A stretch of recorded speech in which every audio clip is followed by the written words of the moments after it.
Baik, untuk video kali ini saya akan bahas dua nomor sekaligus karena dua nomor ini bisa dijawab dengan satu pembahasan. Di sini nomor 6, di situ diketahui bahwa jika medan listrik dalam gelombang elektromagnetik memiliki amplitudo 0,72 kali 10 pangkat min 4, berapakah amplitudo medan magnetnya?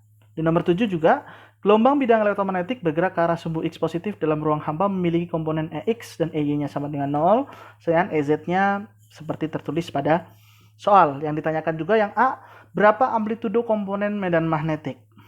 Oke, seperti yang sudah kita tahu, hubungan antara medan listrik dan medan magnet itu didapatkan dari gelombang elektromagnetik yang memiliki karakteristik yaitu kecepatannya itu selalu konstan, yaitu kecepatan cahaya C, di mana hubungannya adalah C itu sebanding dengan E dibanding dengan B, atau akan sama karena dia akan memiliki frekuensi dengan bidang gelombang yang sama, maka kita tinggal bandingkan amplitudo dari keduanya. Sehingga kalau kita mau menjawab nomor 6, jika medan listrik pada gelombang elektromagnetik memiliki amplitudo 0,72 kali 10 pangkat min 4 volt per meter, di situ satuannya tidak ditulis ya, tapi satuannya kita anggap saja satuannya SI, jadi volt per meter, maka amplitudo gelombang magnetnya dari persamaan di atas, maka BM itu akan sama dengan EM dibagi C. Ya, atau kalau kita tulis, jadi di sini 0,72 kali 10 pangkat min 4 dibagi 3 kali 10 pangkat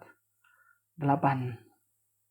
Ya, di satuannya kita langsung saja tulis Tesla. Jadi M-nya volt per meter, kecepatan cahayanya meter per second kuadrat. Ini kurang jelas ya, saya ulangi, ini 8. Ya, semoga cukup jelas. Jadi kalau kita hitung di sini 0,72 dikali 4 itu hasilnya adalah 2,4 kali 10 pangkat min 13 Tesla. Oke, ini jawaban untuk kasus nomor 6 ya. Ingat, jawabannya untuk kasus nomor 6 ini. Nah, sudah jelas. Kita beralih ke nomor 7. Ya, di nomor 7 ini tidak ada hubungan dengan yang di atas ya. Anggaknya cuma persamaannya masih sama kita dapatkan di atas. Jadi C, saya tulis lagi ulang di sini, BM dibagi salah. Terbalik ya. Ini harus EM. M dibagi dengan BM. Ya, saya tulis ulang agar tidak perlu lihat ke atas.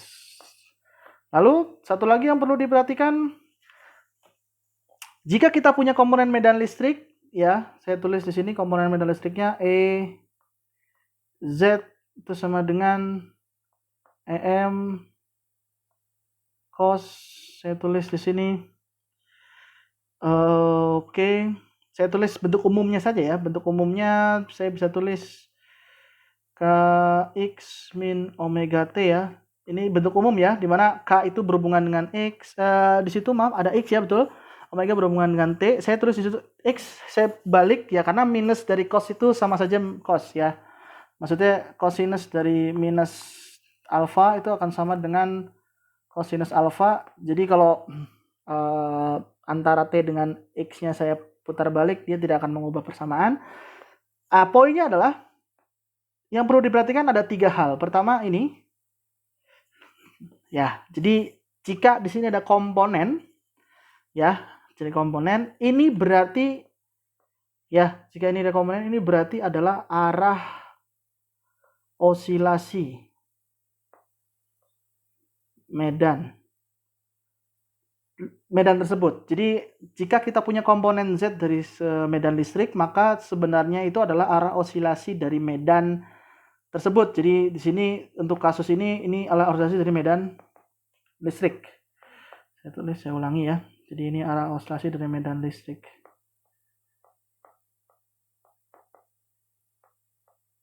Ya, arah osilasi dari medan listrik. Nah, satu lagi. Lalu ini. Jadi jika ada sumbu yang ada di dalam cos, fungsi cos atau sinus, ini adalah arah rambat gelombang elektromagnetiknya. Ya. Jadi perlu dilihat di sini, ini arah osilasi, yang ini arah rambat dari gelombang elektromagnetiknya. Lalu satu lagi yang perlu ditinjau adalah ini plus minus. Nah, perlu diingat pada saat dulu kita belajar tentang gelombang, Y itu sama dengan YM cos KX. Ini ada minus plus omega T. Di sini ingat untuk minus dia bergeraknya ke kanan. Yang ini plus, ini geraknya ke kiri. Artinya, kalau misalnya kita gabungkan antara minus dengan X, maka gelombang elektromagnetik itu bergeraknya ke arah plus X. Ya, berarti ini gelombang ini berosilasi ke arah Z, yang ini berambat ke arah X. Jadi perlu diperhatikan sekali lagi ya, ada 3 hal yang perlu diperhatikan. Mau medan listrik, mau medan magnet sama saja. Karena untuk medan magnet pun sudut fase atau isi di dalam cos atau sin itu akan tetap sama. Artinya di sini komponen medan listriknya berosilasi sejajar dengan sumbu Z, gelombang elektromagnetiknya bergerak ke arah plus X. Sehingga kalau kita mau jawab pertanyaannya yang A, berapa amplitudo komponen medan magnetik? Tadi ya, BM itu akan sama dengan EM dibagi dengan C. Angkanya sudah ada semua ya. Di sini 2 volt per meter. Yang di sini 3 kali 10 pangkat 8 meter per second. Tinggal kita hitung saja, silakan dihitung.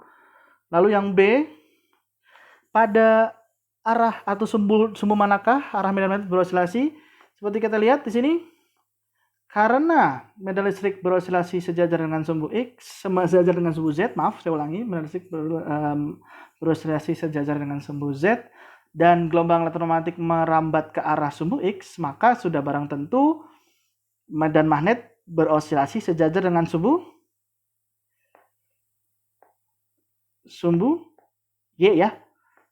Ya karena gampangnya beginilah. Kalau medan listrik itu ke arah Z dan ininya ke arah X, maka yang tersisa di antara X, Y, Z dari kedua itu adalah arah rambat dari medan yang satunya. Artinya medan magnetik itu berosilasi paralel dengan sumbu Y. Nah, yang perlu diperhatikan di nomor C ini. Ketika komponen medan listrik berada di arah sumbu Z positif pada titik tertentu, kemanakah arah komponen medan magnetik di titik tersebut? Nah, kita sekarang tinjau vektor pointing. Vektor pointing itu punya persamaan seperti ini ya. Sepermu 0 kali E cross B. Jadi di sini definisinya adalah E cross B ya. Artinya arah dari vektor pointing yang sebanding dengan arah dari merambatnya gelombang magnetik itu adalah arah E dicrosskan dengan arah B. Di sini kita ketahui bahwa arah gelombang elektromagnetik merambat itu ke arah dari atas kita tahu dia plus X ya. Jadi di sini pasti di sini plus I ya. Sedangkan pada saat itu di titik P komponen magnetik ada di arah sumbu Z positif. Jadi di sini plus K. Nah, yang sekarang kita harus cari adalah plus I plus K dikalikan dengan apa? Dicrosskan dengan apa sehingga hasilnya plus I. Ya, dibantu, kita coba bantu dengan kita gambar sumbunya. Di sini X, ini Y, ini Z. Nah, jadi agar dia plus I, maka plus K itu harus dikalikan dengan minus J. Ya, jadi kalau ditanyakan kemana kan arah komponen medan magnetik tersebut ke arah minus Y.